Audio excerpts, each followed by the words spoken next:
chiririchichi. Un espectáculo sin igual que da la vida toda su sal. Se puede reír y se puede llorar. Es una verdadera, sí, una verdadera barbaridad. Benvidos todos de novo a Cociñando Conciencia neste novo vídeo especial pertencente a esa serie tan especial do Experimentando na Cociña, neste caso parte 2, que como pudestes ollar nesa introducción tan tiktokeira que non pode faltar nesta canle, pois ides ollar un espectáculo sen igual porque deixamos de lado esas reaccións, eses coñecementos que podemos observar de carácter biolóxico, como fixemos lembranciña cando fomos quen de extraer o ADN das células dos chícharos ou ervillas e do plátano empregando dúas receitas ou protocolos diferentes e ollando resultados diferentes en ambas as dúas que deron lugar a que pensáramos que modificando o tipo de alimento, o tipo de froita ou de verdura ou de hortaliza podíamos tamén observar ou non eses cambios, pois nesta ocasión imos afondar no coñecemento que podemos observar en certas reaccións químicas que podemos levar a cabo nesta nosa cociña o laboratorio máis a man que temos. Na primeira delas o que imos é a coñecer o que é o termo do pH, ou que é unha escala cromática do pH, a función dun indicador nesa escala, como se mide o pH e por que é tan importante na industria alimentaria. E logo, para rematar, faremos unha reacción empregando dous compostos que un deles é mal coñecido como levadura química cando o seu verdadeiro nome é o de impulsor, fronte ao outro que se coñece como levadura biolóxica, aínda que se coñece normativa como levadura prensada biolóxica. Pero ben, vayamos ao primeiro deles, que é o caso do pH. O pH é un concepto químico que mide o potencial de hidróxeno iónico que serve para nunha solución determinar se esta é ácida, neutra ou básica. Como o define ese potencial? Pois medindo a concentración de ións hidróxeno ou hidroxenións H+ ou H3 ou máis disoltos nesa solución ou os ións OH ou ións hidroxilo que tamén poden estar disoltos nesa solución. Falamos do termo xeral de pH, pero en realidade temos un pH e un pOH. A suma de ambos os dous danos lugar a unha serie de valores positivos, aínda que sexa un cálculo matemático e unha escala logarítmica de logaritmo en base 10, con signo negativo, de valores positivos que van dende 1 ata o 14 pola suma de ambos os dous ións. Ben, como se mide esa concentración desos ións? Pois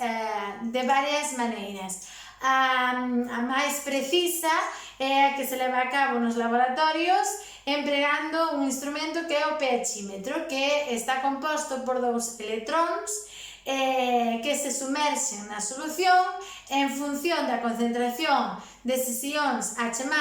e ou OH-, pois axustando, calibrando previamente con as solucións de concentracións de pH coñecidas,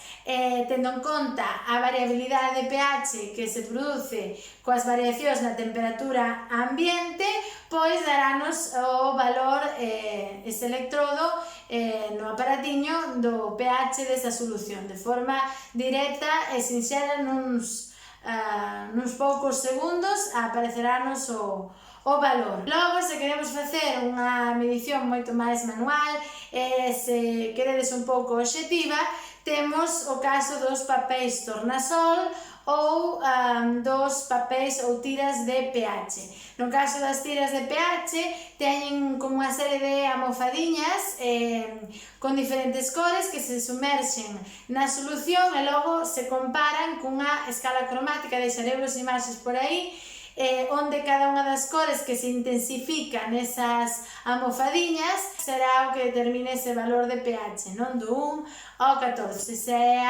dentro da escala a separación 7 neutro, por debaixo de 7 acedo ou ácido e por riba de 7 básico. E logo o papel tornasol que sumérsese ese papel de cor dourada ou ámbar directamente na solución e ao longo de todo o papel observamos tamén de xeito un pouco subxetivo esa variación na color comparativa en comparativa con esa escala cromática. E logo temos, no caso das valorimetrías, que son técnicas analíticas que serven pois para definir se unha solución é máis aceda ou ácida ou é máis básica empregando un indicador de pH, o máis coñecido é a fenolftaleína. Deixaremos a imaxe da súa estructura que en pHs neutros, pH igual a 7, incolora, pero cando se dispón nun medio acedo ou nunha solución ácida, sofre cambios na súa estructura química, modifica o xeito que absorbe a luz e pasa a adquirir unhas cores que van hacia os tonos máis alaranxados canto máis aceda sexa a solución ou aceda ou ácida sexa a solución. E logo, se se observa esa fenolftaleína nunha solución básica, esa modificación da absorción da luz por a modificación da súa estructura dará lugar a cores cada vez máis rosas ata chegar a un rosa moi potente, moi chamativo, que serve de grandísima importancia na industria alimentaria para definir como característica físico-química o pH de certos alimentos tan importante para a súa correcta conservación e para manter baixo control certos microorganismos que son quen de crecer en medios básicos, medios neutros ou un pouquiño acedos ou en solucións un pouquiño máis ácidas. Aí a importancia de calcular o pH. E como neste experimentando na cociña o que queremos é achegar este xeito de medir o pH á nosa escala, non ao noso laboratorio máis a man que a nosa cociña, pois tomamos esa couve lombarda, esa lombarda maravillosa, ese repolo morado, tan rico, tan saboroso, que eu tanto gosto con un pouquiño de mazá Granny Smith, aí deixo-vos como receita, que estaredes ver en vídeos. Preparamos cocendo un pouquiño en auga para que despois de cortalo en anacos o máis pequenos posibles ou picando en anaquiños o máis pequenos posibles, cocendo un pouco en auga para facelo máis moliño, máis masío, e logo favorecer no seu batemento a maior ruptura das paredes celulares, das membranas celulares e, sobre todo, das membranas dos vacuolos das súas células, onde se atopan os verdadeiros indicadores de pH, que son os pigmentos chamados antocianinas, responsables da cor morada da lombarda, que son hidrosolubles, por eso logo peneiramos e obtemos unha solución. Nós engadimos un pouco de alcohol, pero hai xente, alcohol sanitario, hai xente que lle engade isopropílico, pero se non dispoñedes del co alcohol sanitario, ao igual que na extracción do ADN, ou que atoparedes nas farmacias de 96 graus de graduación, serve igual para favorecer unha maior extracción desas antocianinas. Logo peneirades, obtedes ese líquido de cor morada que conterá esas antocianinas. Por que as antocianinas son indicadores do pH? Porque as antocianinas, cando se atopan nun medio ácido, sofren tamén, como no caso da fenolftaleína, un cambio na súa estrutura química, deixaremos tamén imaxe da súa estrutura química, e modifican tamén o xeito en que absorben a luz, pasando desa cor mourada hacia cores máis rosas, vermellos, ata un vermello moi intenso cando os pH son próximos a 1. No caso de que se lle engadan solucións máis básicas, veremos como hai unha transición de cores dende a cor morada no caso neutro a cores máis azuis cando son bases máis débiles, con pHs de 8, 9, cores verdes cando xa son bases máis fortes, pHs de 9, 10, 11 ou 12 e pHs 13 e 14 observaremos unha cor amarela ben profunda. No noso caso, engadimoslo a unha serie de compostos que representan de algún xeito esa escala do pH do 1 ao 14. Podedes estar vendo en imaxes, ademais de como fixemos o proceso, como levamos a cabo a escala de pH, a obtención desa escala cromática tan bonitiña, empregando solución rebaixamos todos os compostos con un pouquiño de auga, tamén mantivemos todas as solucións case cos mesmos niveis para que foran máis visuais, dos seguintes compostos que direi en orde do pH de valor 1 ao pH valor 14. O primeiro, o salfumán ou a auga forte, que contén ácido clorídrico ao 24%. Logo, empregamos suco de limón, despois empregamos vinagre de mazá, logo temos o copo ou vasiño con a auga que sérvenos como control, logo temos unha solución con bicarbonato, do bicarbonato pasamos ao amoníaco que non dispoñíamos del líquido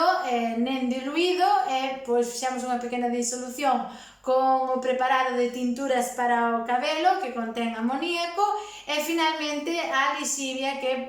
podemos empregar para facer a limpeza das froitas, verduras e hortalizas. E podedes ollar, como estaredes facendo agora, esta escala cromática dese vermello ben potente, o morado control da auga, logo o azul do bicarbonato, o verde do amoníaco e o amarelo que nos fallou aquí a lixivia, podía ser un amarelo moito máis potente, achamos que foi porque non empregamos un deterxente con un porcentaxe de lixivia máis forte ou unha lixivia máis concentrada, así que se repetides o experimento, por favor empregade a lixivia máis potente para que ese amarelo sexa moito máis chamativo, moito máis potente, pero achamos que tamén quedou bonitiño e aí podedes observar como esa escala de case dende o 1 ata o 14 representa eses valores de pH. E logo estaredes tamén a ver o experimento que fixemos para ver a diferenza entre o que é un impulsor e máis o que é unha verdadeira levadura ou un fermento, non? Para iso que fixemos é unha reacción moi sinxela que é de facer reaccionar o bicarbonato presente nese impulsor, nese royal, que tamén ten engadido outros compostos, de aí que en moitos casos non sexa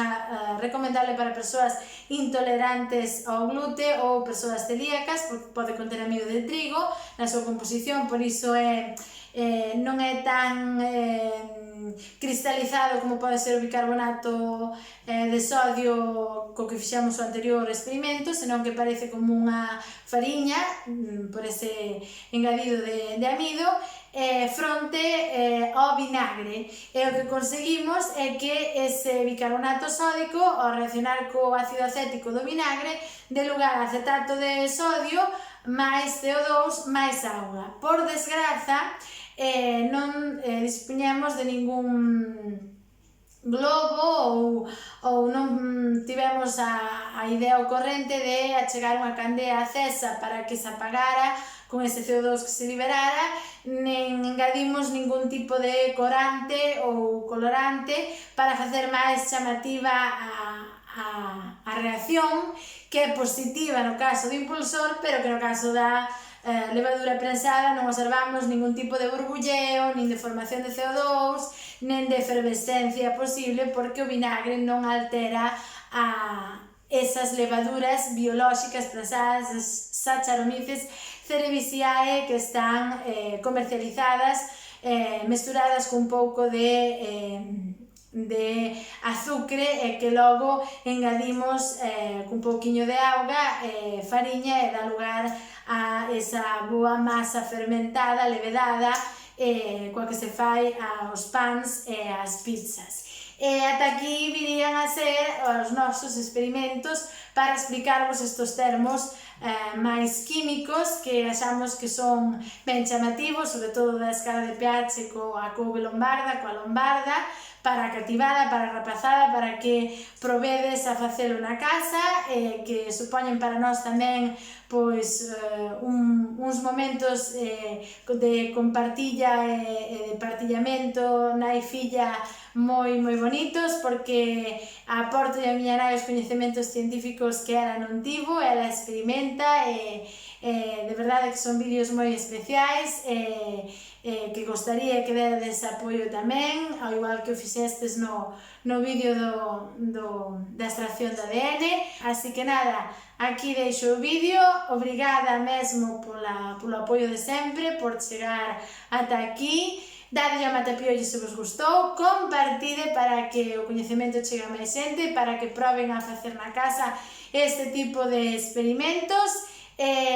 dadlle a campaíña ao sinal para que o YouTube vos avise, se non vos avisa xa sabedes que deixo vos sempre nas miñas redes sociais lembranciña deste novo vídeo e de outros que se irán publicando, agardemos, nesta canle por moitos anos máis. Suscribidos se ainda non estades suscritos, porque xa vedes que nesta canle outra cousa non, pero de ciencia falamos longo tempo. Así que nada, beixiños, biquiños, apertas, abrazos para todos. Vémonos no seguinte vídeo e deica logo a todos.